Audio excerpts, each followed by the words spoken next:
Bonjour, je m'appelle Vincent Thyssen, je suis directeur général associé chez YouYanLin et je m'occupe de tout ce qui est IA générative. Je m'appelle Betty Svey, je suis avocat, fondateur du cabinet June. Et aujourd'hui, nous sommes ravis d'accueillir Caroline Chopineau pour notre première chronique. Bonjour à tous, Caroline, je suis directrice générale du Hub Francia. C'est une association qui fédère l'écosystème IA français. J'ai fait des études d'informatique, donc d'intelligence artificielle, à l'époque où c'était pas forcément bien vu d'en faire. J'ai été prof et après j'ai rejoint une PME qui travaillait et qui travaille toujours d'ailleurs, dans l'IA pour le secteur de la défense et de la sécurité civile, puisqu'à l'époque c'était principalement dans ce secteur-là qu'on avait des financements en IA. J'ai monté une start-up en 2015 et j'ai quitté ma start-up en 2020 et j'ai rejoint le Hub Francia.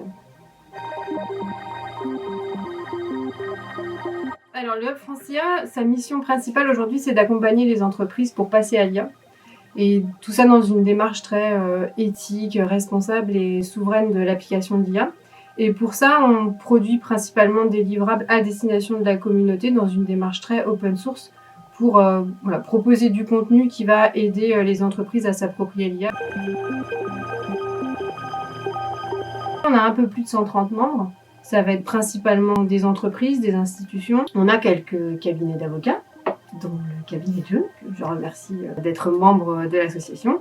On a aussi des écoles et on a un réseau de profils plus académiques, des chercheurs. Et c'est avec ces profils très diversifiés qu'aujourd'hui on arrive à avoir des productions qui sont de bonne qualité et qui tiennent compte de toutes les typologies des entreprises et des besoins des entreprises. 3 gros sujets, les sujets réglementaires, donc tout ce qui va être suivi de l'AI Act et accompagnement des entreprises pour comprendre comment se mettre en conformité. Tous les sujets liés à l'IA frugale, donc comment est-ce qu'on déploie des modèles d'IA qui sont moins consommateurs en énergie. Et tout ce qui tourne autour forcément de l'intelligence artificielle générative et en particulier comment on va aider au déploiement large de ce type de technologie. Alors large, ça va être essayer de s'approprier de façon exponentielle l'IA générative. Et c'est comment est-ce qu'on passe à l'échelle. Il y a quand même une différence entre je fais joujou dans mon coin à mon échelle et comment une entreprise s'empare concrètement de ce sujet-là et la déploie.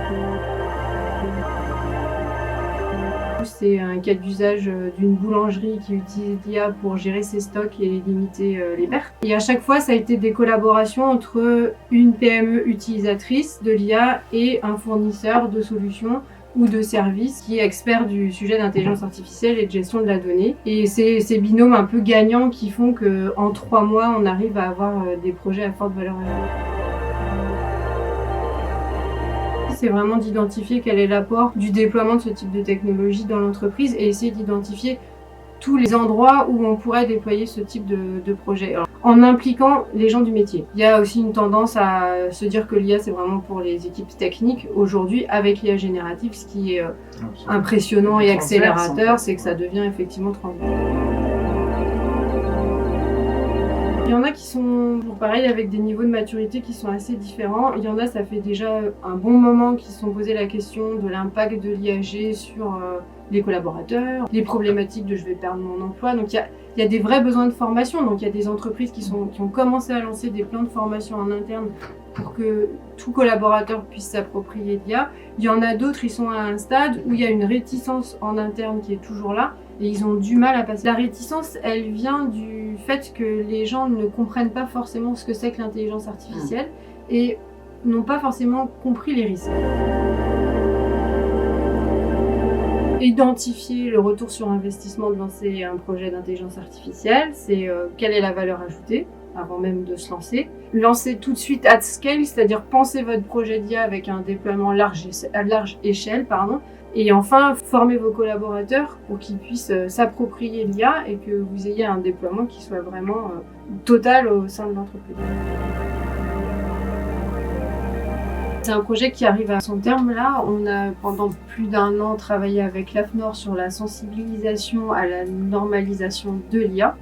L'idée de l'AFNOR, c'était de s'appuyer sur nous pour diffuser l'apport de la norme pour l'écosystème IA français. C'est assez intéressant comme démarche. On prend le règlement, on prend les normes, on essaye de faire se rejoindre les deux pour que les entreprises puissent vraiment comprendre et structurer un peu cette approche réglementaire.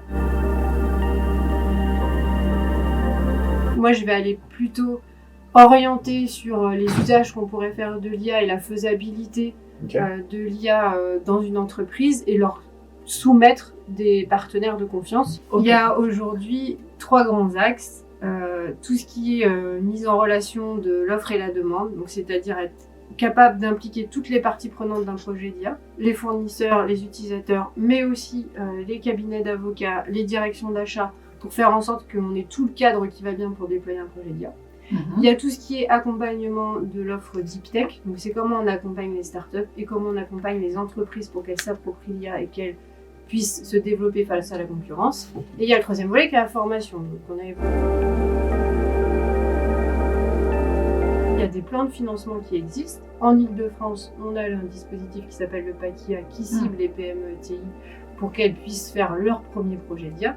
Et au niveau national, il y a un programme qui s'appelle IA Booster, qui est un programme qui a pour vocation d'aider les PME, pareil, à identifier des projets d'IA qu'elles pourraient lancer au sein de leur entreprise, que ce soit interne ou de nouvelles fonctionnalités, et leur proposer un financement et des experts réalisateurs de leurs projets. La BPI a lancé un programme qui ambitionne d'aider les directions achats des grands groupes à travailler plus facilement avec les startups et leur donner un cadre pour mettre en place cette collaboration. Je trouve que c'est une démarche qui est hyper intéressante parce que nous, on voit, on a des grands groupes, des startups. Notre idée, c'est de mettre en relation cet écosystème pour accélérer le déploiement de l'IA. Il faut que les grands groupes aient moins peur de travailler avec ce type de structure. Ça peut être accélérateur pour leur projet. Et donc la démarche de la BPI qui est de créer cette dynamique, ça cible le CAC 40 principalement, et de les aider à signer avec des startups, je trouve que c'est une démarche qui est hyper intéressante pour l'IA aujourd'hui. Merci Caroline d'être venue et merci à tous de nous avoir suivis pour la première chronique de